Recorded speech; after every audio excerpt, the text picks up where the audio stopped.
I think that, so we are at 5:04. We've got 15 people here. I'm sure a couple more will trickle in. Hey, everybody, you'll recognize me from cook-alongs in the past. My name is Madeline.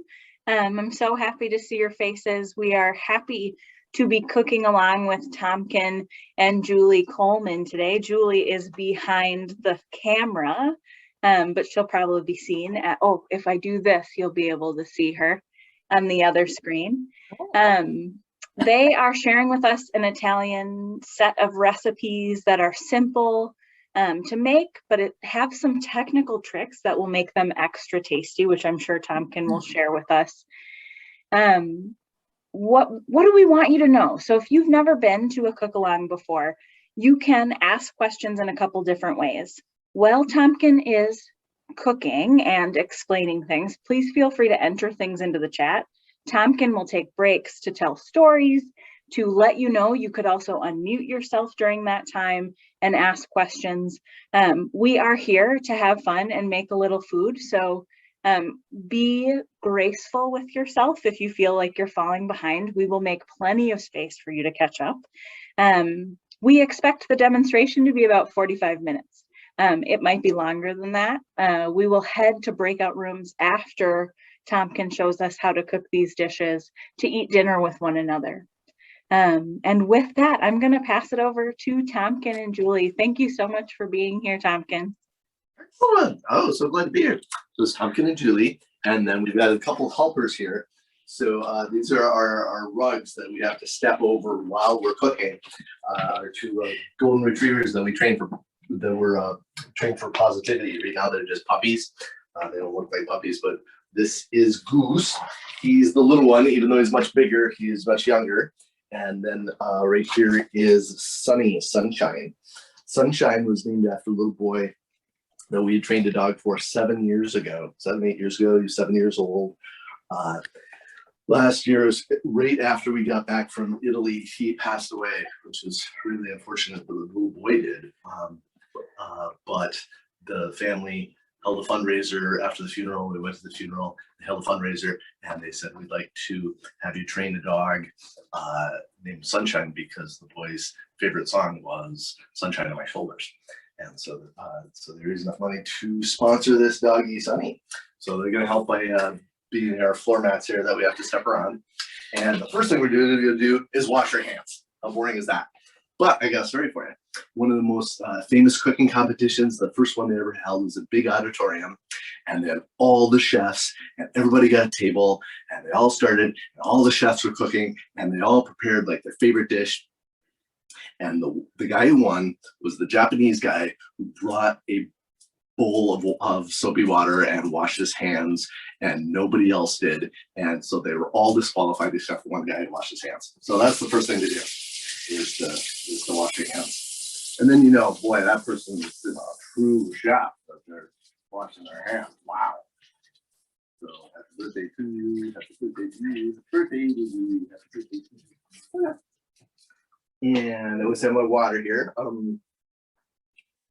Sorry about that. I had this, one of my first jobs was as a dishwasher, and you could have as much food or drink as you wanted. And everybody always had Diet Coke is what everybody drank, because they wouldn't get heavy calories, but they would have the caffeine. And one time it was just so hot as a dishwasher, so I slammed one of the Cokes. Never ever do that when you're really hot, to slam a cold liquid. Never do that. Just plain water's fine.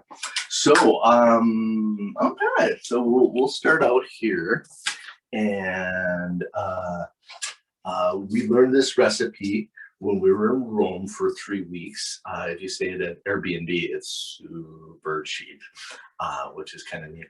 If you ever want to travel and just stay in one place, you can just get a deal on an Airbnb and just stay for super cheap. We hardly went out to eat at all. We just cooked. And we also took 2 cooking classes. One was in a person's house, and one was with an actual chef. When we did the one at a person's house, they made their own pasta. They made their own fresh pasta. That's how common it is that people just in their home will make their own fresh pasta. often when people go to a restaurant, they'll say, well, geez, this is an Italian restaurant. Is all the pasta fresh? It's a trick question because some pasta for some recipes should be fresh, and some pasta for some recipes should be dry. And if it's a stronger flavor, you should use the dry pasta. So that's why we're using the dry pasta. The other class that we took was by a professional chef. That's where we met the woman who got married in Italy. And she asked a great question. She said, oh, Julia Child always says that the French cook, the Italian just assemble, because the Italians are so into fresh ingredients, just a few ingredients simply. And the Italian chef was very offended. And he started talking about, well, that's an American chef in France talking about Italian cooking, so you can't take that seriously at all. It went on and on and on and on and on. But nevertheless, it is sort of assembly. The whole idea behind Italian cooking is getting the best ingredients possible and putting them together for to highlight those ingredients very simply.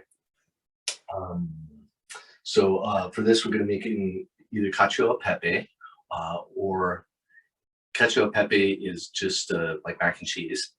And if you add meat and eggs, if you add meat, then it's called grisia. And then if you add meat and eggs, then it's called pasta carbonara. So I'm going to make pasta carbonara, but if you stop at a certain point, boom, that's cacio e pepe, which is like mac and cheese. Okay, so wash my hands. Awesome. Julie started the mise en scène. Mise en scène is a French word, and the idea is you get everything set before you start. And so we haven't actually cooked anything, but what we're going to do is we're going to create each thing and put it in little bowls and such like that. And so we're all ready to go. By the time we actually cook, everything's all set. And so that's called mise en scène. And so actually the first thing we're going to do then is boil water. Put in 20 tablespoons of water. Two of salt. Of salt, yeah. 3 tablespoons salt for boiling spaghetti. All right. And what kind of salt do you like to use? Ooh, this is by far my favorite salt. I love to use salt in a salt pig. Salt pig is just a little bowl. You can use any bowl, but then when you reach in, you can really put exactly the right amount of salt that you want on. In this case, we're going to take 3 huge scoops. 1, 2, and 3. I have to do a little more because it didn't actually get all in there. But and then of all the different kinds of salt, I like to use kosher salt because you can really grab it with your fingers whenever you salt something. And my favorite brand is Diamond Crystal, which has even bigger grains. They say that if you want to know a great chef, it's how much they salt things. Almost everybody, when they salt things, doesn't salt enough. That if it's too salty, it's obviously too salty, but up to that point of too salty, I mean, you can get a lot of salt in something before it's too salty. And so that's what makes a great chef is, some people say, is using enough salt. And almost everybody who cooks doesn't use enough salt. Is there a salt substitute? No. Okay. Always use salt. Oh, someone asked that question. Oh, is there salt? I don't know. There is that potassium, no salt stuff. You could use, yes, you could use that. The thing is, if you're on a low sodium diet, the sodium that is in prepared foods is so much more than any salt that you would actually put in your food. So if you are cooking food and you put in salt to taste, it's actually not that much salt compared to prepared food. Prepared food doesn't seem salty, but there's so much sodium in it that you could use regular salt, and it's really not that much compared to prepackaged food, which is just loaded with as much salt and fat and sugar as they possibly can. All right, this is the water. We'll start heating it up. Clean that up while we're cooking. Put on a top just to make it cook a little faster. And then Julie got me this awesome apron, which is not necessary, but it's nice to have an apron just to keep your clothes clean. And then my favorite part of the apron is then you can carry a washcloth and use this for mopping up instead of paper towels. But in professional kitchens, they don't use paper towels. They only use this washcloth. So you feel very fancy when you're using a washcloth to mop stuff up. And then you can just toss it in the wash afterwards. Ooh, and we have a cool way of tossing stuff in the way. I'm so excited. Oh dear. Our friends have a what is this called? Laundry chute. Laundry chute. And so we made one. And so we can just toss stuff down there. I love that's like my favorite thing in the house. So we got this, we're ready to go.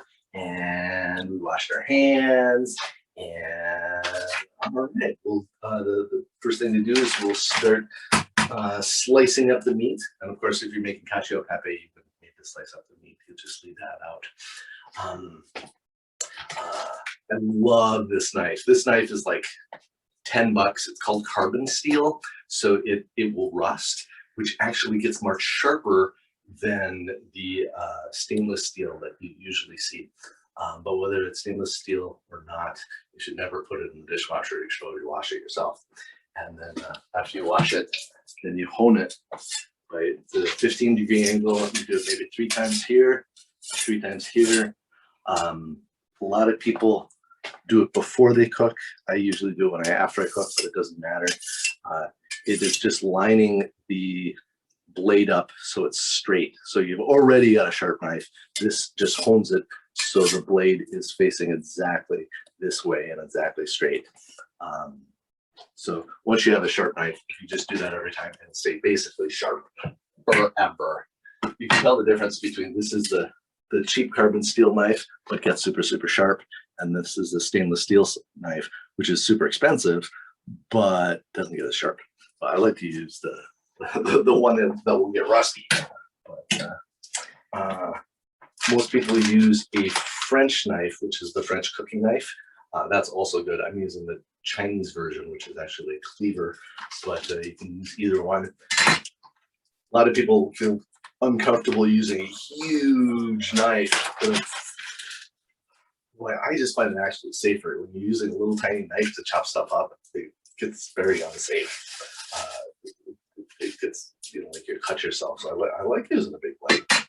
How many ounces do we need? We need so we get 2/3 of a box of spaghetti guanciale. So 6 ounces, 7 ounces. Okay, that's guanciale. All right, we got a measuring thing here. You're going to talk about the guanciale. Ooh, the guanciale. So you can use guanciale, you can use bacon, you can use pancetta. We got this from a specialty store, which is Casetas, which is downtown St. Paul, sort of by the Excel Center. Excel Center. Oh my God, that they have amazing food there and amazing ingredients. Oddly, this pancetta is not the same as the pancetta that you get in Italy. The pancetta is from the cheek, bacon is from the belly. Not sure where pancetta is from. So, but they're slightly different. But the pigs in America don't have a lot of fat, and so it's very soft. When you buy it in Italy, it's like really hard, and they sell it in strips like this. It'd be a big chunk, and you just slice them. But in America, it's really soft fat, which is really weird. So I think it's just as good with bacon or pancetta because the guanciale that you buy here is so different than the kind you get in Italy. It's just it tastes different and it acts different, but we might as well use the right one since we're doing an actual class. But feel free to use pancetta or bacon, and we'll zero it out. And how many grams? Ounces? 7 ounces. All right, 7 ounces. 234 grams, 200 grams. So, this is 234 grams. You want 200 grams. So that's close enough. So we use the whole thing. Slice it up. When slicing anything, you slice it one way.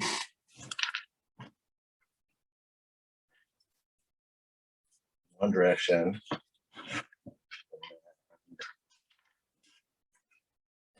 All together. And then you slice it another way, this way, this way, this way, and then you slice it this way, this way, this way. When you're slicing up anything, that's the way you do it. You slice it one way, and the second way, the third way, and that's how you get cubes. So we'll slice up another cube. And you can see by the way I put my hand, this is called the claw. So there's no way that I could cut my thumb if I cut it this way. And then since I claw my fingers bent like this, there's no way that I could cut my fingers either because my fingers are not flat where I can cut them. They're all bent. So theoretically, there's no way you could possibly cut yourself. You can't cut yourself with your right hand because you're using your hand far away from the blade, and you can't possibly cut your left hand because you're using the claw. So we'll slice that up. And then, if you're a chef and you're a professional chef and one of the cooks cuts themselves, you can just blame the cook. You can say, well, you did it wrong because there theoretically should be no way to cut yourself so you were doing it wrong. Unfortunately, if you then cut yourself, then you feel really dumb because then you weren't following the right technique. It seems really awkward to use this claw technique, but once you get used to it, then of course you get used to anything. And it's so much safer when you're working with these really super sharp blades. Your blade should be so sharp that it just slices through a piece of paper. Let's try it. Oh, look at that. Ha, ha, ha. Slice through a piece of paper. That actually super dulls the blade, so shouldn't actually be that. But another way to make sure your blade is nice and sharp is if you run it on your fingernail. Oof. Yeah, that's kind of scary, isn't it? Mm-hmm. But if you run on the fingernail and it's kind of rough, if it's kind of hard to drag through, that means it's cutting into the fingernail. If it just slides off, that means you're not cutting into the fingernail. It's not very sharp. If you sharpen your blades. And so we'll do the third way. So we cut one way and the second direction. And how big should the pieces be? Ooh, these pieces. How big should the pieces be? That's smaller than a dice. What would you say? That's half an inch, quarter of an inch? Do you want them to be smaller than that? Yeah, you really kind of do want them to be smaller. Maybe half that size. So theoretically, let's make it like this size would be about perfect. If it's bigger or smaller, it's not a huge deal. But like, how big a piece of bacon do you really want to eat? The little tiny bite size kind of a good question. Yeah. It's kind of hard to get guanciale that size. So some of these are going to be bigger pieces, but that is ideally the piece of the size we're going to try to make it. We'll slice them all up and be slicing up your bacon, slice it in strips and then slice it across. Bacon has already been pre-sliced in one direction. You just have to do the second, the third direction. Pancetta, you might have sliced up already, which is nice too.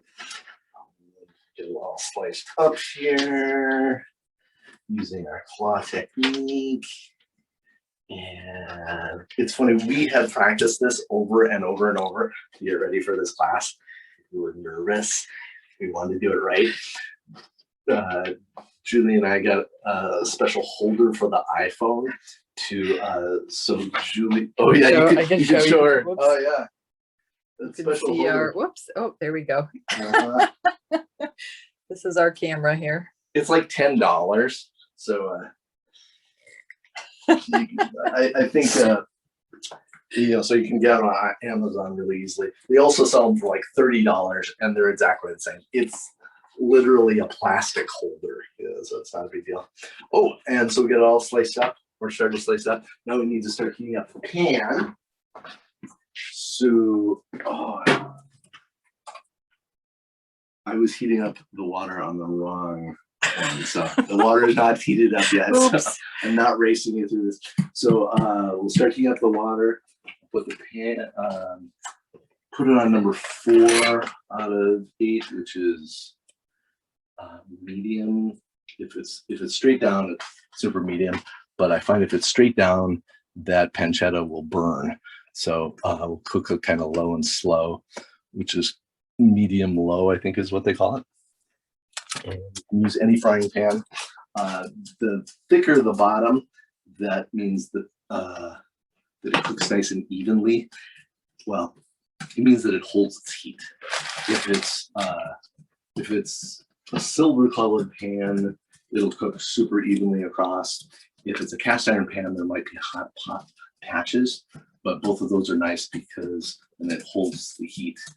That's especially important if you're like searing a steak and you got a cold steak and you put it on the hot pan, that the pan stays hot. So we'll put that at medium low, and then we'll start frying it up. You don't need any oil when you're cooking this fatty meat because the oil, the fat comes out and becomes oil when it becomes rendered. That's a big difference between Italy and France. France is all about butter. Italy is all about olive oil because the olives don't really grow in France, so everything's about butter in France. And then Italy, everything is about olive oil. There's kind of a joke that if you want to be a fantastic chef, just add a big chunk of butter to anything you're cooking. That's kind of true. We won't be cooking with butter in this situation, but man, it is amazing. I read this book about butter. It was a whole entire book about butter. And the thing is, American butter is not as good as European butter because they take some fat out of it. Not a lot of people know about this. In World War II, they started taking out a little bit of fat from it. So American butter is like 79, 80% fat. And I think it's 82% fat in Europe. It was just naturally like 82% fat. But they took some fat out in World War II to make it more transportable, and they never stopped doing it. So American butter just doesn't taste very good, whereas European butter tastes amazing. Like you think, butter, big deal. I don't even like butter. It's because you're eating American butter. If you can get butter from Europe, the only way you can tell that it's high fat is the number of grams of fat. Is it 11 instead of 10? Yeah, I think, or 12. If you can get 12 grams, that's the best. Yeah, if you get 12 grams of fat, per serving, then that's really good. That's the high fat. And if you get French butter, I think it's even better because they culture the butter. That means it becomes more cheese-like. They take a couple weeks to make it get older, and it tastes better because it's cultured. So my favorite is French butter, although anything from Europe, it's going to, or if it's European style, it could be American European style and still be really good because they'll use the naturally high fat. And you think, what's the difference? 2%. That's like, well, the difference between 2% milk and whole fat milk is only 1%. It's a huge difference. Where skim milk is only 2% difference. 2% is a huge difference when it comes to butter. There's a story about one French chef who came to America, and when he's cooking, finally he leaned over to the American chef and said, "What is wrong with your butter?" The butter in Europe is just so good. But all that to say that you don't need butter or oil for this recipe. We'll start frying up the guanciale or pancetta or bacon, whatever you have. And when you cook with guanciale in Europe, with the hard guanciale, it will make a guanciale that it'll be crispy on the outside and the soft in the inside. But because we're in America with the lean pigs, that never happens. So you might as well use bacon or pancetta because you'll never get that crispy on the outside, soft on the inside. It's just not going to happen. You might as well use what you got, and it'll still taste amazing. It's just going to taste different. Line some up. This is nice. You can just put it in a pan. We'll start frying it up nice and slowly till it's nice and crispy. And you think there's going to be a bunch of rendered fat, some liquid in there. Usually, you know, for a different recipe, you would save that fat, that liquid fat, use it for a different recipe. But we're actually going to use this in the recipe. We're going to cook this up, and then we're going to put the pot. We're going to put the cheese in it eventually, and the cheese and egg mixture, and then we're going to eventually add pasta to it, all in this pan, all greasy and yummy, and it's the fat that makes it good.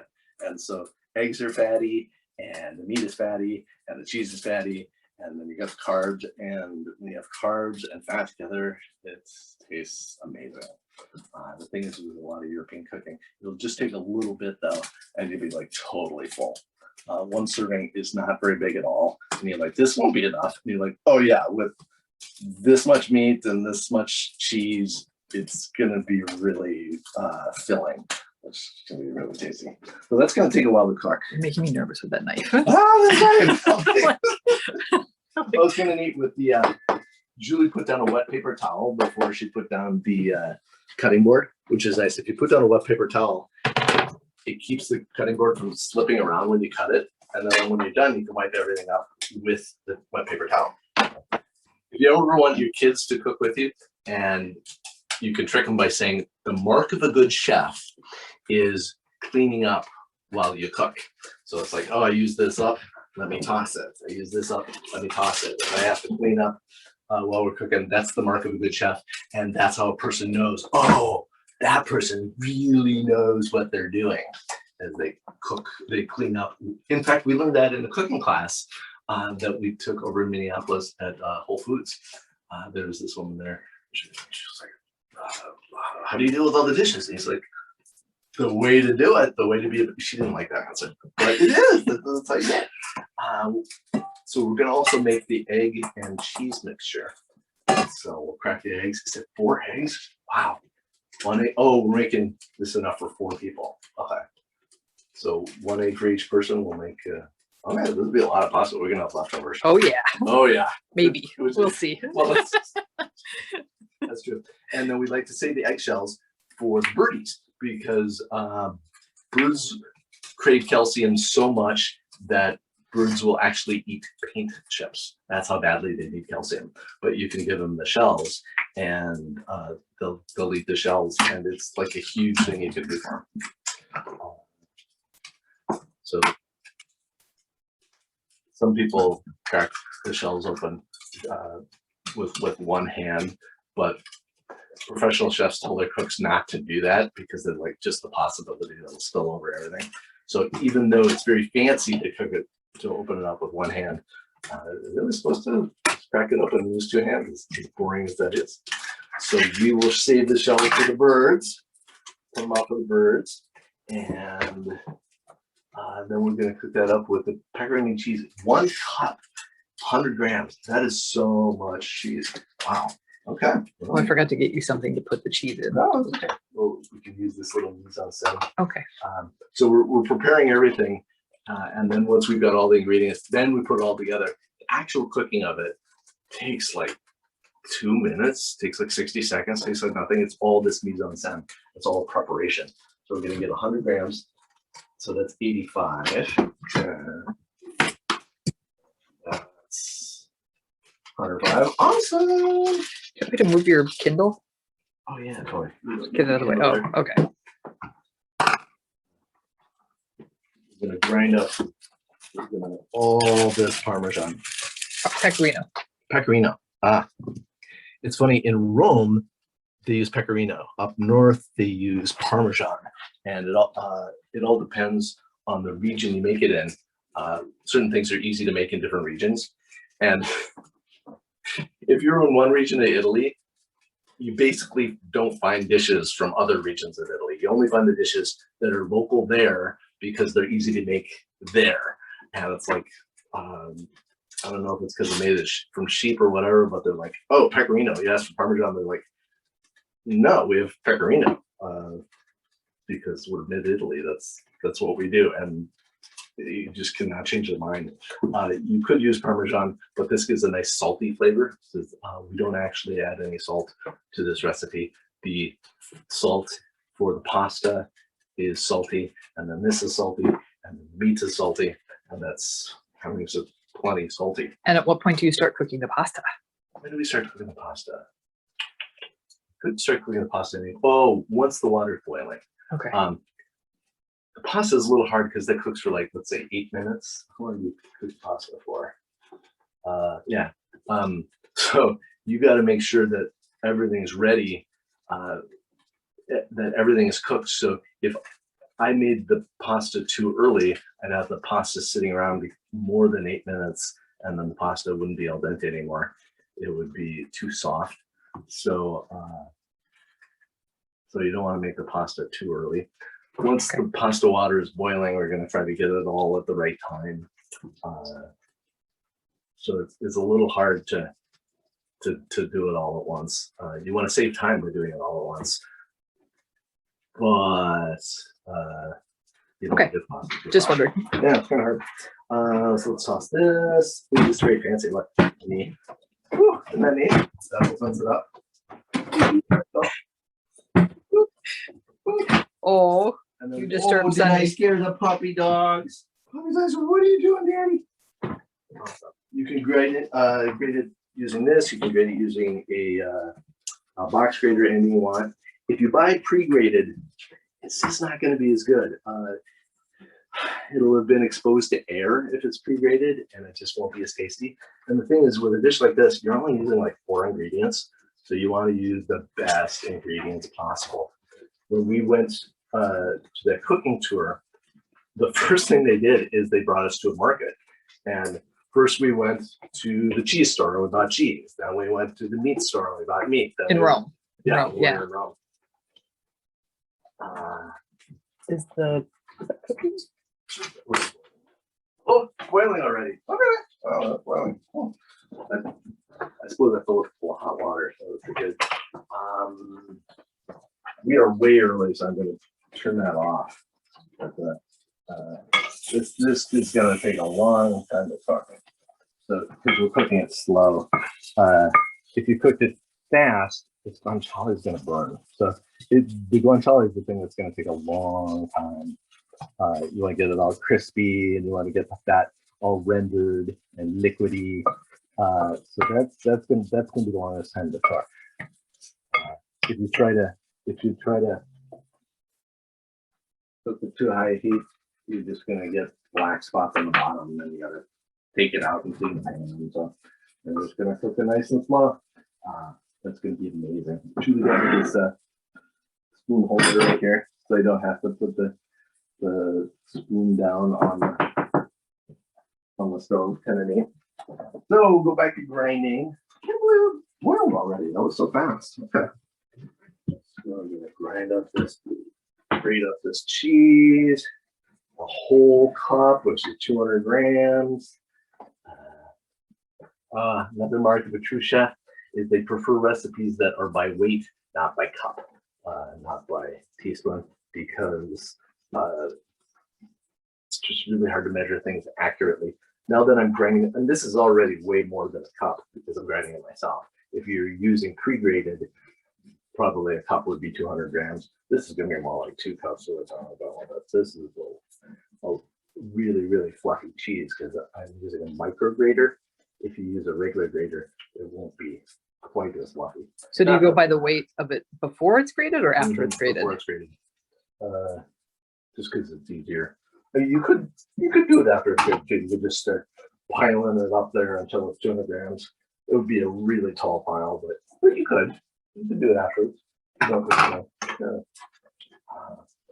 So much cheese. But you imagine this is like cheese and bacon and like eggs. Well, the reason you add eggs is to make it fattier and more delicious.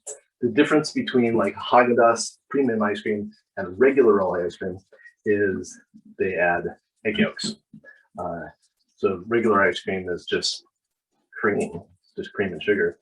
But The printed recipe says 100 grams of cheese. printed recipe says 100 grams. Oh, yes. I kept saying 200 grams. Yeah. So it's actually 100. 100 grams. It is 100 Sorry, grams. It is 100 grams. It's kind of nice because when people post questions, they pop up. Here, Yeah. so I can Oh, see really? them. So, They're like, yeah. wait a second. Recipe says Wait, 200. wait. Yeah, it's only 100. Okay. And that's how much I measured. Yeah. Okay. Phew. Woo. But you can see, I mean, this is a lot. This is like Oh my easily gosh. 2 cups. Where if it's pre-graded, it's supposed to be 1 cup. I'm like, that was a lot of cheese. But because the micrograter makes it so fluffy. So I'm gonna add it to the eggs. That is a lot. Look at all that. Oh, and those egg yolks make it just that much more. Oh, so if you're making Cacio e pepe. cacio e pepe, don't use the eggs, don't use the meat, just use the cheese. And it'll be really good, but it'll be a little more plain. It'll be more like kids like mac and cheese, you know, because it's but when it's plain and simple, then you definitely want to use good cheese and you want to use good pepper. Did you want to beat the eggs before you put that cheese in or no? Doesn't matter. Doesn't matter. Okay, that was a question. Like, are you gonna stir it up, Tomkin? Why aren't you stirring? Just talking. So the kind of the dish of Rome is cacio e pepe, That's right. So that's right. one of the things we got to do was go on a tour of some restaurants and Michelin starred restaurants. And one of the dishes we got to eat was cacio e pepe. Even at the fanciest restaurants, it's something that they serve. Yeah. Here's Goosey, very interested in what's happening. Very interested. Do I add the pepper now? Yeah, 1/4 teaspoon of ground pepper. Awesome. If you have a pepper grinder, oh my God, that makes, man, when I forgot my first pepper grinder, I was amazed. I'm like, pepper, who cares? Pepper, I don't even like pepper. Oh man, when it's freshly ground, it's amazing. I was running all my friends saying, is this because it's organic? Why is pepper so good? I want pepper on everything. It's amazing. Well, it's because it's freshly ground. It's so much better if it's freshly ground. And the kind we happen to use is Telecherry. Like any pepper is going to be really good. I mean, if you upgrade to using a pepper grinder, it's going to be so amazing. You want to go, you know, that'll do like 80% there. If you want to make it a little bit better, use Telecherry and Penzies on Grand. You're so lucky to have Penzies on Grand. Or you can order online. Yeah, or you can order online. It's so amazing that St. Paul is made. We live in St. Paul, we live in Grand Avenue. We're just so lucky to have Penzies in these amazing places. So this is a lot of pepper. But that's the whole point. And it's only like 4 ingredients. And grind it up. It's going to be amazing. It's going to be kind of peppery. It's going to be a little spicy. But that's good. That's already salty from all the stuff you put in it. So you get questions popping up on the phone. That's so cool. Oh, I can totally ask questions. That's great. Some go by too fast. I can't take that, Oh, but I'm really? trying to ask you them if I can without interrupting you too much if you're in the flow. But And do you want to stop first? Are you if you have a 'cause this is second, taking you a can while. always. Yeah, you guys got any questions you want to speak? Unmute yourself.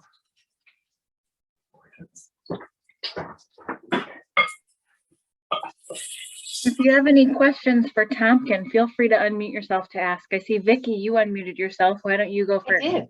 Can I see what the egg thing is supposed to look like right now? Oh yeah, totally. So this is just egg and cheese all mixed up together with a bunch of pepper. Oh my God, this tastes so tasty. Look at that. Oh, it's gonna be so good.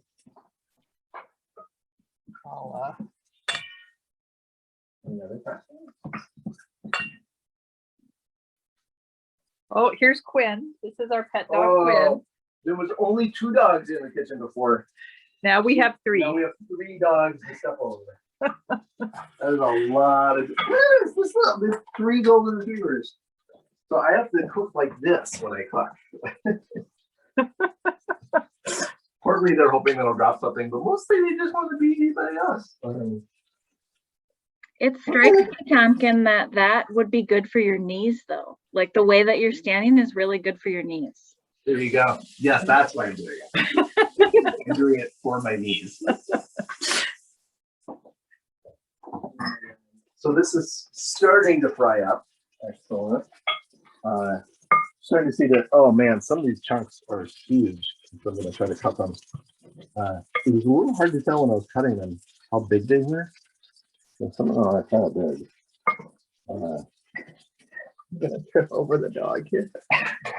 It's like cooking Sorry, bacon Quinny. or whatever is so weird because it's like half fat, and we've been taught since we were kids, oh man, fat is bad, and it's like, oh no, actually fat is really good. Story time. When we were in Spain, oh, if you ever want an amazing vacation for like no money, go to this place. It's called Bontown, Vaughan. Vaughan Town. You go to this thing, it's called Vaughan Town, and you get put with a group of Spaniards. So you got like maybe 15 Spaniards and 15 English speakers, whether from America or Singapore or England, and you're in Spain. So you have to fly to Spain, but otherwise they take care of all the food and they take care of all the lodging. They put you in a palace. You're in a palace for free, and the only thing is you have to speak English all day long. In fact, you're forbidden to speak Spanish. So it doesn't matter if you can speak Spanish or not. You're forbidden to speak Spanish. You have to speak English all day. And the 15 Spaniards, their companies had paid big bucks to be on this program. And the food is incredible. It's all free. Like anybody can sign up. Some people have done it, like some of the British people had done it like 15 times. So you stay there for a week and you speak English so these Spaniards can learn colloquial English. That the Spaniards only opened up to the rest of Europe like in the 70s because they had that horrible Franco government that was so fascistic that they were totally isolated. And so in order to learn Spanish, they go to Vaughan Town for a week. And while we were there, with the 3 meals a day served in a palace, they served us like this amazing cut of meat that they don't have here because I don't know if it's too fatty or something. It was amazing. And one of the people started cutting off the fat. One of the Americans started cutting off the fat, and the Spaniards were like, "No, what are you doing?" Like with bacon, you just eat it. You don't cut off the fat. You just eat the bacon. It's the red and the white together you're eating is so good. They're like, that's the way you should eat everything. You should eat the fat with the meat. You shouldn't just cut it off as this horrible, horrible thing. You especially see that with guanciale though, because it's so fatty. If you think about it too much, you're like, oh, some of these pieces are going to be all fat, including bacon. You're like, some of these pieces are going to be all fat. That's totally okay. It'll be all mixed together. Bacon is bacon. It's going to be amazing. You kind of got to get over the fat phobia though, because fat is what makes food taste good. It brings, it carries the flavor to your taste buds. That's what fat does. If you eat something without fat, it tastes terrible. They can have imitation fat that has less calories, which doesn't taste as good, but acts like fat, and it brings the taste to your taste buds. But it's never going to be as good as real fat. You can see the rendered fat, that's the liquidy stuff. Don't throw that away. That liquidy stuff is going in your dish. You can put the pasta in there. It's going to be amazing. Wow, it's really starting to cook now. Okay. I think this is an appropriate point to definitely heat up the water. And once we get that boiling, we'll cook the pasta for 8 minutes. Then we'll drain it. And we'll put it all together in this pan, and then we're going to eat it. You can check the chat because a couple questions have come in that I didn't have time to answer. 22 questions you guys had. This is amazing. Spotlighted your video. No, later. Okay. Do you wash the shells for the birds? No, we don't. You could, but you don't have to. Mise en scène. Is there a salt substitute? Yeah, we talked about that. Wow. Did not own salt when we started dating. Yeah, my parents, they did not own pepper. It was too spicy. Too spicy. So we had no spices in our house. We had no onions, no garlic, no pepper. Boy, that's gonna something for you. Wow. Type in the name of this store. Cosetas. Did somebody do that already? Cosetas is amazing. Used to be this tiny little pizza place. Now it's huge. They have all these Italian pastries, bread and meat and cheese. Yeah. And the shop is totally open. We went there. Oh, hey. They had Daddy is so excited about questions. He's speaking loud. Oh, Goose. I'm not thinking Goose Oh, is why don't you go take another nap, Goosey? Uh-oh. chocolate cannoli. Oh, goodness. Trader Joe's at European. I love Trader Joe's. Wow. Wash the shells, flat surface. Oh, I didn't know that about the flat surface to crack eggs. You're way less likely to get eggshell bits in your eggs as well. That's really cool. Oh, scale, yeah. 100 grams of cheese. Eggs just mixed up. You don't have to beat them. Good question. Hyacinth was nominated for James Beard Award. Wow, Oh, that's amazing. Wow. They were nominated twice.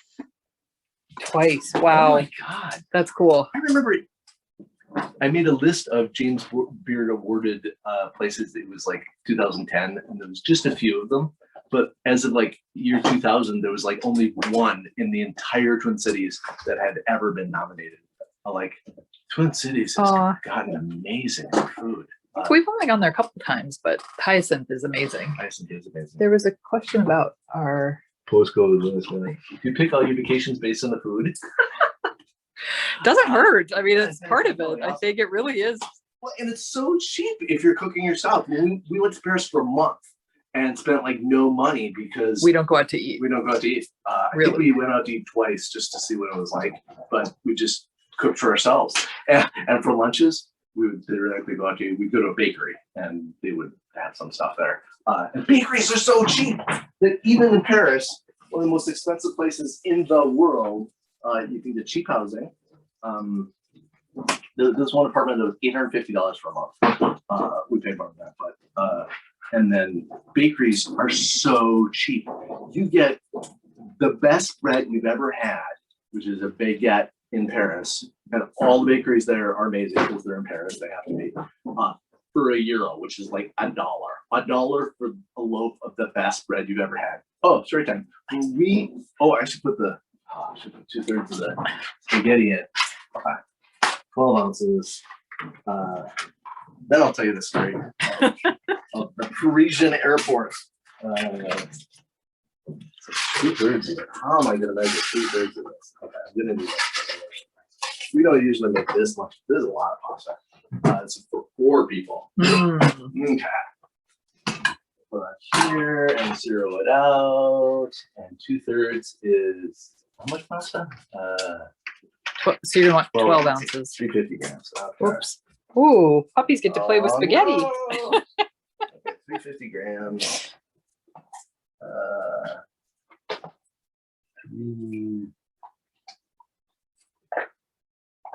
350 grams. Awesome. So I'm gonna pop that in there for 8 minutes, and we use the timer on the. Let's look at all this. Okay. Use the timer on the microwave. Oops, excuse me, puppies. So we pop it straight down in there, and then after just a minute, it's going to soften. And you push it in while it's softened. So timer for 8 minutes. Timer 8 minutes. Now we're getting down to the wire because now we have to put everything together. So you're gonna have to poke it in. You probably stir it once so it doesn't clump up together. Maybe in a few minutes we'll stir it up again. Let that boil up.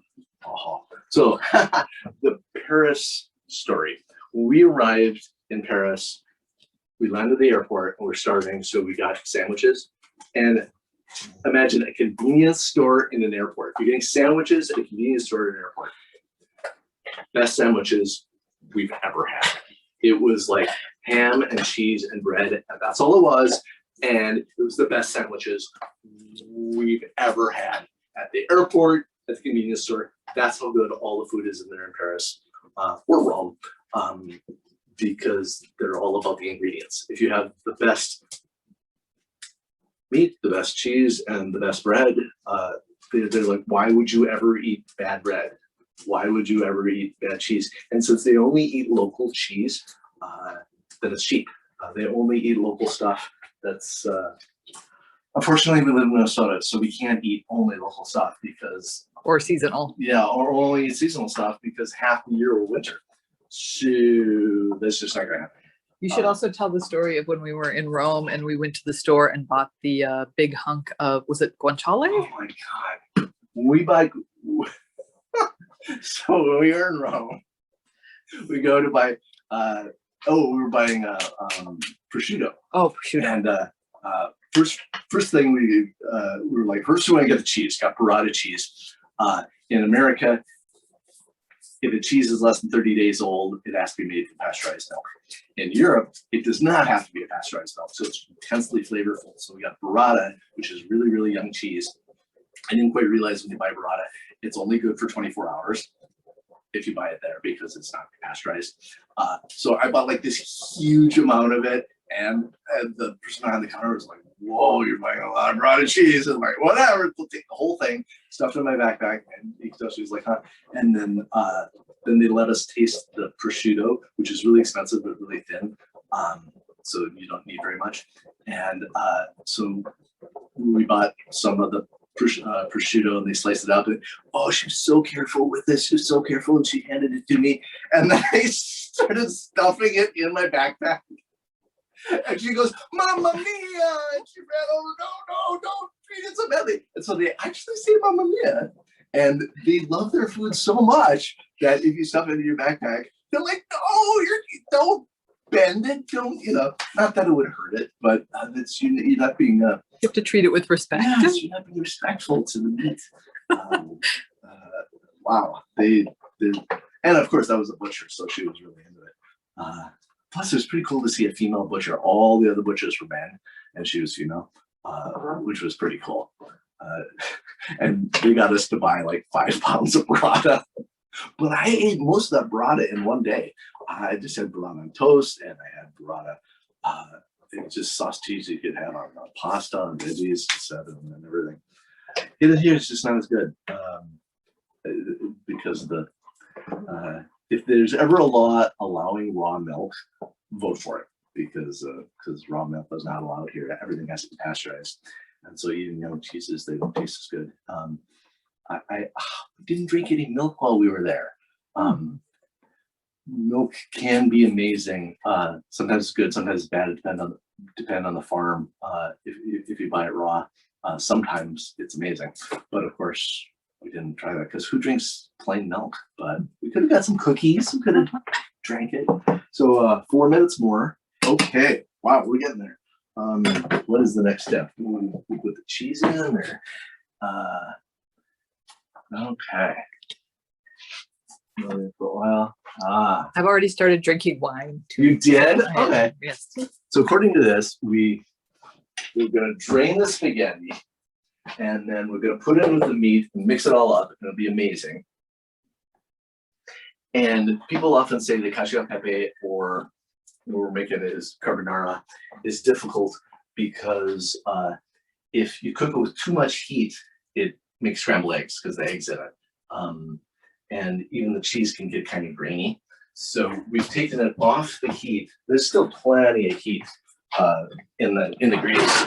And even when we drain the pasta, there's gonna be plenty of heat in the pasta. If you put it together and it's too hot, it's gonna make it clumpy. It's gonna make it look like scrambled eggs. It'll make the cheese clumpy. It'll still taste fine, but it'll be a little weird. So that's kind of the secret of making cos carbonara or cacio e pepe. So, and with any pasta, you drain it and then you put it in the sauce in the pan. So if you're like making spaghetti, make it a spaghetti sauce, make the pasta, you drain it, and then you put the spaghetti in the pan. And then you mix it all up. That is the Italian way, and that's the correct way. It's funny with the pasta. There's all these different shapes. They all taste the same, but the different shapes hold the sauce differently, and that's why they have different shapes, theoretically. We're making this with spaghetti, but you can make it with any pasta. You can make it with curly pasta or whatever you want. There must be a difference in taste with the different dried pastas. We have not noticed a difference. When you make your own pasta, it definitely tastes different. You only boil it for like 2 minutes, and if you make your own pasta, it is a softer texture that can be really tasty. Can be really good. Of all the things we cooked in the cooking class, we were supposed to rave about everything. What we were raving about was the pasta with tomato sauce, and it was just literally chopped up tomatoes that were and salt that were cooked for like 45 minutes. And it was so good that we were freaking out that it was so good. And you could tell the chef was like, yes, but how about the other stuff? I mean, spaghetti is so simple. Why are you raving about it? Because it was the best spaghetti we've ever had. It was literally just chopped tomatoes and salt and cooked for 45 minutes. And it was so good. We were freaking out. Of course, those were, I mean, can you imagine taking local tomatoes? Local tomatoes are only for like 2 Couple weeks. questions. Oh, more questions. Awesome. Sorry, they come up and I can't always Oh, read. yeah. I can't read the whole question. So How do you Madeline? make cacio e pepe if you're not making the meat? You put it back in the pasta pot. Yes. Yeah, you put it back in the pasta pot and then you put yeah, you're right. There's no pan used for, you're just using the one pan pot. Ooh, good question. No need to save any pasta water, or we might need it to loosen the sauce. You know, I've heard of that. I've never actually done that, but we're gonna save some of the pasta water. All right. Most people do this at the end, but there's like 16 seconds left. Oh my God, there's 16 seconds left. Okay. Ah, here it is, moment So, of yeah. truth. Okay, so save some of the pasta water in case you need to loosen up, in case it's too thick. I totally would have forgot about that. Yeah, I've never actually done that, but that's supposed to be a pro tip. Oh no, 8 minutes. This is gonna be very al dente, only 8 minutes. But man, when we went to Rome and we had the pasta from the restaurants, we're like, this is hardly cooked, guys. I mean, 8 minutes is nothing. But they like it really chewy. Al dente, chewy to the tooth. Then you can chew it. Remember to turn off. I was rewarded myself with a snap. That's from dog training to reward yourself with a marker. And so we dump it in here. Ooh, here we go. This is so much more than we usually make. This is for 4 people. 4 people. Oh, okay. So we're definitely leftovers. We're gonna stir it all together, and then we'll add the mixture. I think that's So we're dumping our egg mixture in the meat mixture. right. So yeah, for right now it's just the pasta in the meat, but then Yes, dumping that into that. And then we'll plate it and they'll eat it. I mean, it's funny how little time it takes in some ways. The actual putting it together, it takes like no time. And how do you know if it's not too hot for the eggs? Yeah, good question. Well, you've taken it off the heat, and so you'll probably be fine if you take it off the heat. This is a really thick pan, so it kind of holds the heat, which I'm a little worried about that it's going to hold too much heat. But we should be fine. Should be fine. So I'm trying to mix it all up. I'm trying to get the grease all over everything. Yeah. Oh my God, it's so good. It's like, it's like bacony goodness. It's like, And just to reiterate, Tomkin, you said the secret is right now, there's no heat on that. No heat underneath Right. it. The warmth heat. of the pasta. yes, like, yeah, you should be doing no heat at all. If you heat it up, and I realize every recipe is different, but the thing is with Italian recipes, they're so specific. Like pasta carbonara, sometimes you see it with peas. An Italian would say that is not pasta carbonara. That is pasta carbonara with peas, because you'd only put peas in if it was those 3 weeks where peas were in season, and then you'd go down to the market and you're like, what are we going to make today? Oh, we're going to make pasta carbonara with peas because peas are in season. They're very specific about that. If you go to a restaurant, there'll be a menu, and then might be in English and Italian, and then there'll be stuff on the wall of the today's specials. If you look around you, all the locals will be ordering the specials, but as tourists, we're like, well, I want the cacio e pepe, or I want some of the classics. So we ordered from the menu, like the 2 times we went out to eat. But all the locals were eating specials. The specials were, the chef went down this morning to the market, saw what was in season, bought the things that were in season, and was like, oh, well, that's what I'm going to make today. That's the special. They will make the classics for you, but those are the ones that, only maybe if there's like 8 people at a table, only one person would be eating a classic. The other 7 would be eating the special because they're like, Goose. Can't let the dog out. We got We did show you our backyard. We just had our backyard. Oh, it's a little steamy. yeah. We just had cement for. Oh, it's a little hard to see, but You see that dark gray part? That's new new cement because the dogs were digging because up the dogs dig up the rocks. So that's been our big exciting. So we can't let him out right now. We have to take him out on a leash. If you guys need a contractor, if you guys need anything in your yard or light construction, go to turbominneapolis.com. turbominneapolis.com. That was the guys who did. I made them a website. They're amazing and they're so cheap. Eventually they'll be as expensive as everybody else, but right now they're kind of new, so they're cheap. They're really, really good. They have 45 years combined experience for the 3 guys. They're all immigrants. We're gonna use them for everything.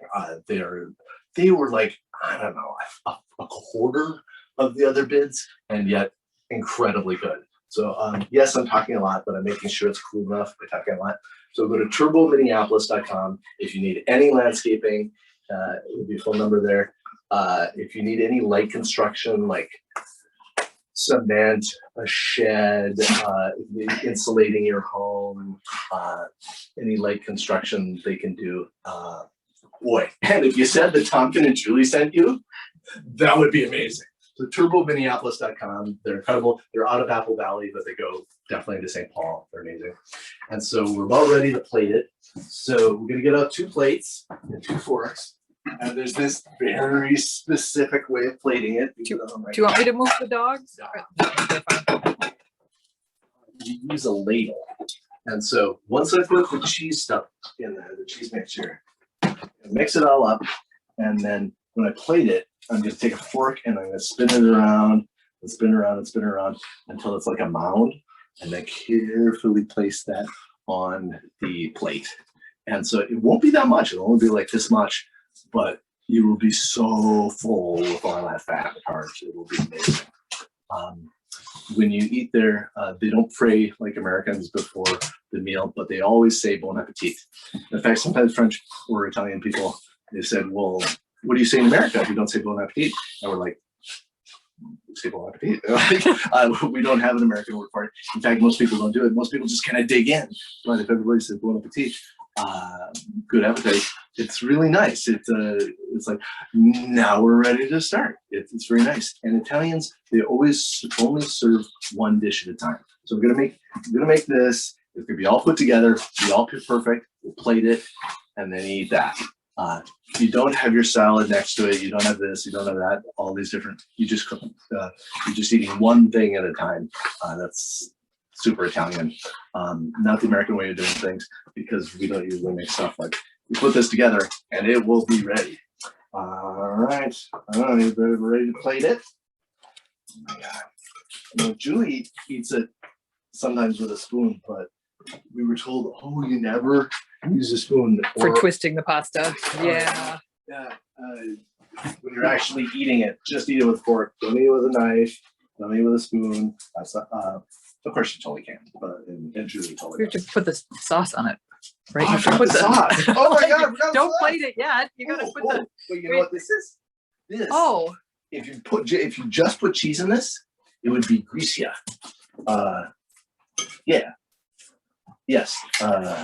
You put cheese in it for greasier? I think so. Yeah. Okay. But if it's cheese and egg, it's so no cream, no peas, just geez, this is like 4 ingredients. So you put this in, stir it up. It's gonna be amazing. I know, look at that. And it's just cheese and eggs. Oh my God. Cooking can be easy. Really, it's just so simple. But so good. That is so much food. It is so much food. And it's funny, it's like, why would you go to a restaurant for something as simple? If you go to a restaurant, get like, I don't know, French onion soup or something super hard. In fact, we did not take a pizza cooking class because nobody makes pizza in Italy. Everybody goes out for pizza. pizza, because it's supposed to be cooked in this 800-degree oven. It's just crazy. Wow. Get a little close up here. Wow, that's so good. So this is something you can totally make at home. I mean, you could even do it at a restaurant. Oh my God, it's so good. I'm gonna taste it to see this. Taste it. The joke is ABC, always be tasting. And that's the joke because C is the ABC, is always be tasting. It's so silly. But theoretically, I should have been tasting the eggs, make sure they had enough pepper. I should have been tasting the cheese. I should be tasting this. I didn't, but that's what I should be. It needs a little heat. Well, after all that stuff about not using heat, it needs a little heat. Yours might not need heat by now. Yours might be fine. Need a little heat, a little slimy. Will this taste like raw egg? No, not if you heat it. Like when I tasted it right then, it didn't taste like raw egg, but the texture was a little slimy. So I'm like, it should be. So I'm gonna put it on a little tiny bit of heat. The idea is it's supposed to cook itself really quietly. Last time I cooked it with heat and I got that scrambled egg there. So you don't want that, but you don't want it slimy either. So I'm gonna have to apply it. If I hadn't talked so much, if I hadn't told that long story, it would have been perfect. But I had to show you the outside and turbominneapolis.com. It's Turbo Construction and Light, Turbo Landscaping and Construction at turbominneapolis.com. So if you look up Turbo Landscaping and Construction in Google, it won't even be there because their website is there, but I don't think it's even Google has found it yet. I mean, I just made it yesterday. Oh my goodness. So like some of you may be eating by now. What did you say? Oh, somebody says this is yummy. Oh, good. Yay. Eating it. And someone else had a question about the sliminess, which it disappeared Yeah. before I had a What chance was the to. question? What did you say about reducing the sliminess? Oh, a little bit of heat. A little bit of heat will reduce the sliminess. It'll cook it a little bit. This is completely unheated, and it's like, well, it does take a little heat. Because you talked for a while, it got a little too cool. Huh? Yes, it got too cool. I just talked too much. Darn. I was really nervous when I started this. I was like, oh, I got to talk and do this all at the same time. But no, it's just kind of fun. Just telling stories. And, this is going to be so good. And you can see it's pretty greasy.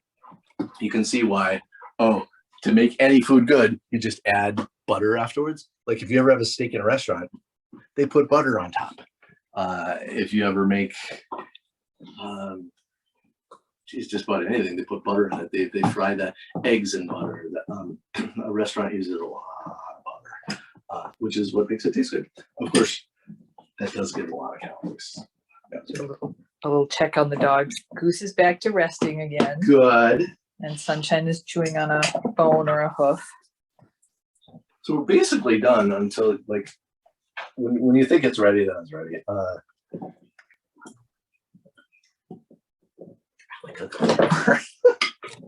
I was just a lot of talking.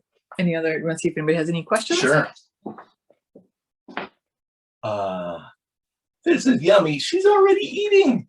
Yay, that's awesome. Nice. Any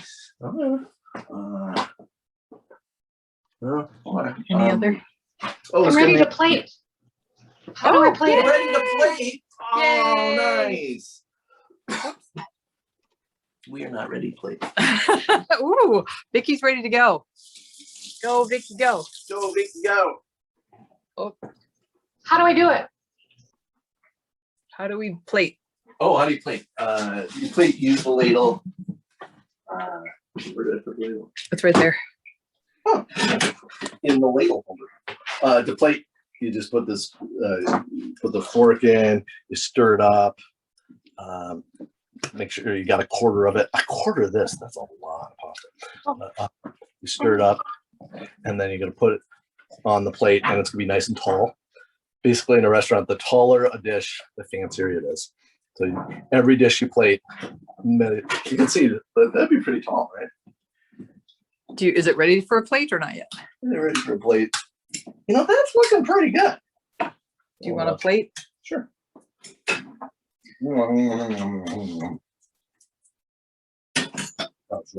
All right, let's plate it. Awesome. Oh my God, that's good. This is better than last time when I made it too scrambly eggy. I'm gonna stir it all up. Got a quarter of it. Put it on top.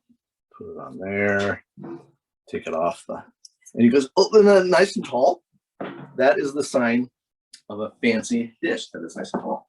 I'm gonna do it a second time. I'm gonna go bring this to the table. Okay. Whoops! Oh, I'm gonna step over the dogs. I'm gonna just set this on the table here. Oh, in fact, let me show you Of our chalice circle thing. I got Whoops. a couple extra pieces of the guanciale. Oh, I'll put them on top because you want to see some guanciale too, right? there we go. Put a couple pieces on top. Otherwise, you'd be like, "Where's the guanciale?" Or meat. Grab the other plate. Grab the plate. We're gonna make a big pile of this. Wow, this is gonna be so good. So if you want to salad or anything, you eat it separately. The Italians eat salad after, not before. If they do it.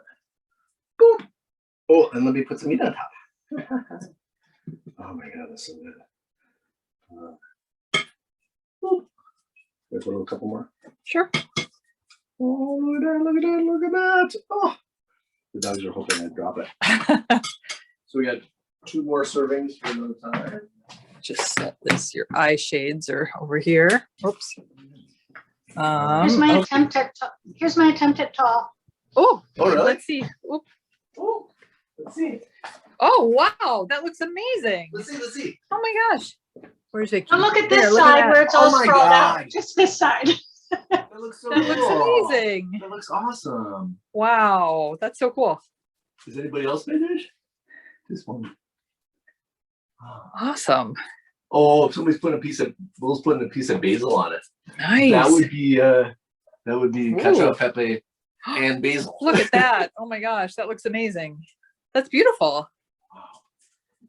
Wow. I like the touch of basil. That's nice. Can you see it? I saw, Oh, Will put it up. there we go. Oh my gosh. Oh, that looks amazing, dude. Well done. That's cool. Awesome. I wonder if some people are just watching and not cooking and they're like, oh, great, now everybody gets to eat. That's exactly how I feel. Oh, Oh, you're making it. Oh. But I'll cook later. I just always Okay. want to make sure that I'm watching stuff for everybody else because I'm the holder of the space. Oh. And Tomkin and Julie, we want to make sure since you were cooking for us that you get to eat hot pasta. Ooh. And we're going to send everyone to breakout rooms unless there is Goosey. anyone here Goose. right now that is concerned about something and needs to ask a question. Good question. Goosey. I love that he added basil. Yeah, that was cool. Okay, so we are headed to breakout rooms a little bit briefer this time for about 12 minutes to eat and chat with one another. We will come back here when everything is done and say our Wellspring Wednesday grace and then head out for the rest of our evening. Let me see. We'll break out into rooms. And there they go. Dogs All are right. freaking out. And so I'm gonna put some of this stuff away so we don't have to clean up later. Okay.